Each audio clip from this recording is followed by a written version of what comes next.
চলুন আমরা দেখি যে নিজ নিজ ধর্ম ত্যাগ না করে নিজ ধর্ম বহাল রেখে কিভাবে একজন মুসলিম এবং একজন অমুসলিম বা ভিনদেশী নাগরিক কিভাবে বিবাহ বন্ধনে আবদ্ধ হবেন।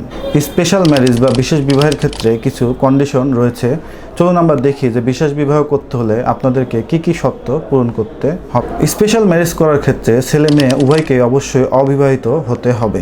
এছাড়াও ছেলের বয়স 21 বছর এবং মেয়ের বয়স 18 বছর পরিপূর্ণ হতে হবে।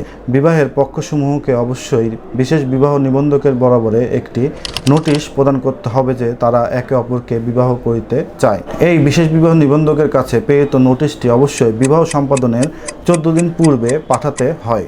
14 দিন পূর্বে যদি বিবাহ নিবন্ধকের নিকট নোটিশটি প্রেরণ করা না হয়, সেক্ষেত্রে বিশেষ বিবাহ নিবন্ধন করা যাবে না। এটি বিশেষ বিবাহ আইনের একটি গুরুত্বপূর্ণ শর্ত। বিশেষ বিবাহটি অবশ্যই নিবন্ধকের উপস্থিতিতে সম্পাদিত হতে হবে।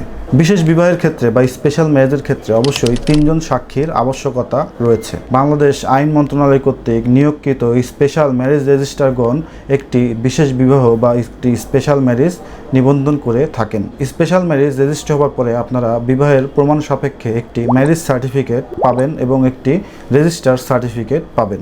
সুতরাং আমরা আজকে দেখলাম যে একজন মুসলিম এবং একজন অমুসলিম বা একজন মুসলিম বা একজন হিন্দু কিভাবে বিবাহ বন্ধনে আবদ্ধ হতে পারবে। তো ভিডিওটি শেষ পর্যন্ত দেখার জন্য ধন্যবাদ। আসসালামু আলাইকুম।